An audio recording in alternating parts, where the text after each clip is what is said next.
Hi friends, నేను మీ హాఫీజ్. మీరు చూస్తున్నారు తెలుగు టెక్ ట్యూబ్. ఫ్రెండ్స్, ఇవాళ వీడియోలో చాలా ఇంట్రెస్టింగ్ టెక్ న్యూస్ ఉన్నాయి. సో దానికంటే ముందు చిన్న ప్రమోషన్ ఉంది. ఈ ప్రమోషన్ తర్వాత టెక్ న్యూస్ కంటిన్యూ చేద్దాం. ఫ్రెండ్స్, మనలో చాలా మంది స్టాక్ మార్కెట్లో బిగినర్స్ ఎవరైతే ఉంటారో వాళ్ళు చాలా మొత్తంలో డబ్బులు షేర్ మార్కెట్లో పోగొట్టుకుంటూ ఉంటారు. దానికి రీజన్ ఏంటి అంటే షేర్ మార్కెట్లో షేర్స్ ఎప్పుడు కొనాలి, ఎప్పుడు అమ్మాలి అనేది ప్రాపర్ నాలెడ్జ్ లేకపోవడం వల్ల.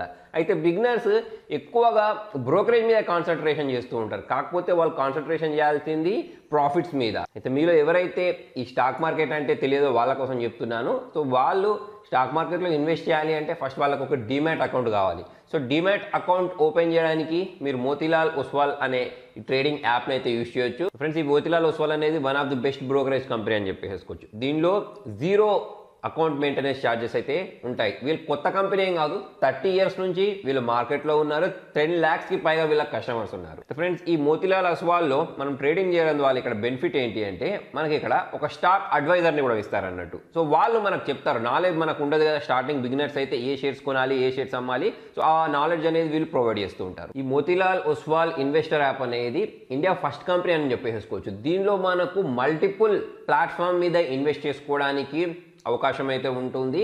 దీన్ని యూజ్ చేయడం కూడా చాలా సింపుల్గా ఉంటుంది. ఈ యాప్లో మనకు ఎడ్యుకేషనల్ వీడియోస్ ఉంటాయి, రెడీమేడ్ మ్యూచువల్ ఫండ్ పోర్ట్ఫోలియోస్ ఉంటాయి. యుఎస్ మార్కెట్లో కూడా మీరు ఇన్వెస్ట్ చేసుకునే అవకాశం అయితే ఈ యాప్లో మనకు చూడడానికి కనిపించేస్తుంది. ఇంతేకాకుండా ఇంకా చాలా రకాల ఫీచర్స్ అయితే ఇందులో ఉన్నాయి. అంతేకాకుండా మనకు మోతీలాల్ ఒస్వాల్లో 3000 రూపీస్ డిస్కౌంట్ కూపన్తో పాటు 1000 రూపీస్ బ్రోకరేజ్ క్యాష్ బ్యాక్ కూడా ఇస్తున్నారు. ఇది చాలా సెక్యూర్ ప్లాట్ఫామ్ అని చెప్పేసుకోవచ్చు.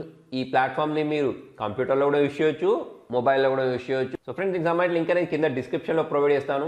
మీ పేరు, ఫోన్ నెంబర్, సిటీ ఉంటే మీరు ఆరాంగా దీనిలో ఒక డీమ్యాట్ అకౌంట్ అయితే ఓపెన్ చేసుకోవచ్చు. సో ఫ్రెండ్స్, ఇవాళ టెక్నాలజీ ఫ్యాక్ట్ వచ్చేసి సూపర్ కంప్యూటర్స్ ఉంటాయి సరే, దాంట్లో 10 కంప్యూటర్లలో 9 కంప్యూటర్లలో లైనక్స్ ఓఎస్ నడుస్తూ ఉంటుంది.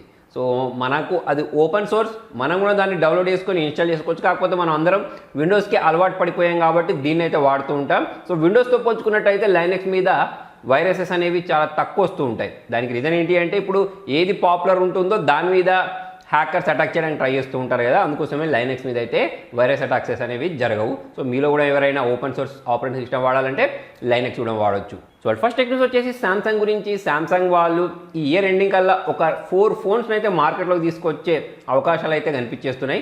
దానిలో భాగంగా చాలా మొబైల్ డీటెయిల్స్ ఇంటర్నెట్లో కనిపించేస్తున్నాయి. ఇప్పటికే మనం M సిరీస్లో చాలా మొబైల్స్ గురించి మాట్లాడుకున్నాం. సో దానిలో M02 తీసుకొస్తారని చెప్పేసి మాట్లాడుకున్నాం, M12 తీసుకొస్తారని చెప్పేసి మాట్లాడుకున్నాం. దీంతోపాటు ఇప్పుడు M42 కూడా వస్తుందని చెప్పేసి అయితే లీక్స్ వస్తున్నాయి. దాని బ్యాటరీ కెపాసిటీ కూడా కనిపించేస్తుంది. 6000 mAh బ్యాటరీ కెపాసిటీ తోటి ఈ మొబైల్ వస్తారట. దాంతోపాటు M12 ఉంటుంది సార్, దాంట్లో 7000 mAh బ్యాటరీ వాడతారట. అయితే M42లో మనకు 64 MP quad camera setup, 128 GB internal storage ఉండబోతున్నట్టయితే తెలుస్తుంది. నెక్స్ట్ వచ్చేసి నోకియా గురించి. అప్పట్లో చాలా పాపులర్ కంపెనీ ఉండే, కాకపోతే ఈ మధ్య కొంచెం ట్రాక్ తప్పిందని అనుకోవచ్చు. మొత్తానికి ఇప్పుడు ఈ 26th రోజు మన ఇండియాలో 2 మొబైల్స్ లాంచ్ చేస్తున్నారు, 2.4, 3.4 అని చెప్పేసి. స్పెసిఫికేషన్ అంతా చెప్పుకోదగ్గ ఏం కాదు. స్నాప్డ్రాగన్ 460 3.4లో వాడుతున్నారు. హీరో P22 ప్రాసెసర్ 2.4లో వాడుతున్నారు. సో 4500 mAh బ్యాటరీ 2.4లో ఉంటే 3.4లో 4000 mAh బ్యాటరీ ఉంటుంది.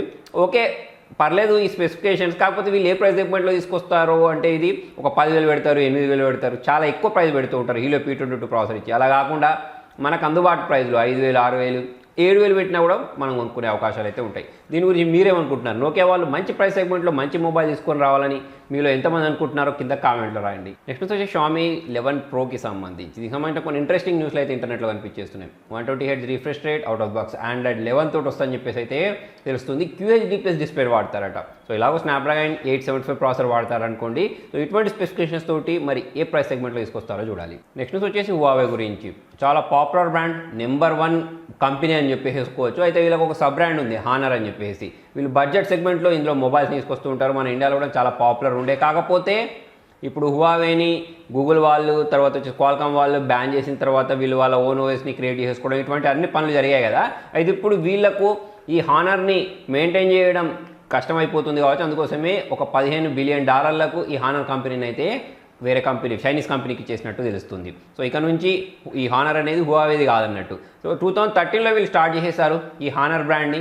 చాలా మంచి మంచి మొబైల్స్ కూడా ఈ హానర్ బ్రాండింగ్లో వచ్చాయి. కాకపోతే ఇప్పుడు ఈ వీళ్ళ మనుగడకు ముప్పు వస్తా అని చెప్పేసి హానర్ని హువావే నుంచి వేరు చేశారు. నెక్స్ట్ వచ్చేసి ఒప్పో ఇనో డే గురించి. సో ఇవాళ వీళ్ళు ఒప్పో ఎక్స్ 2021 అనే పేరుతోటి ఒక అద్భుతమైన ఫోన్ అయితే మార్కెట్లో ఇంట్రడ్యూస్ చేశారు. ఇప్పటి వరకు మనం వాడిన మొబైల్స్తో పోల్చుకున్నట్టయితే ఈ టెక్నాలజీ అనేది పూర్తిగా డిఫరెంట్ అన్నట్టు. సో ఇందులో మనం మొబైల్ ఇలా స్ట్రెచ్ చేయవచ్చు అన్నట్టు. సో అందులో నుంచి మొబైల్ అనేది బయటకు వచ్చేస్తుంది. ఇన్ని రోజులు మనం ఫోల్డబుల్ ఫోన్స్ చూసాం, కాకపోతే దాన్ని మడత పెట్టాల్సి వచ్చేది. కాకపోతే దీని ఏంటంటే వీళ్ళు స్ట్రెచ్ చేసే విధంగా ఒక రోలబుల్ ఫోన్ అయితే మార్కెట్లో ఇంట్రడ్యూస్ చేశారు. సో ఇది ఒక కాన్సెప్ట్ ఫోన్. ఇన్ ఫ్యూచర్ మనకి ఇటువంటి మొబైల్స్ అనేవి మార్కెట్లో చాలా చూడడానికి కనిపించేస్తూ ఉంటాయి. ఫోల్డబుల్ ఫోన్స్ కూడా చాలా చూడడానికి అయితే కనిపించేస్తూ ఉంటాయి. దీంతో పాటే వీళ్ళకి సంబంధించిన ఎయిర్ గ్లాసెస్ ఏవైతే ఉంటాయో వాటిని కూడా వీళ్ళు చూపించారు.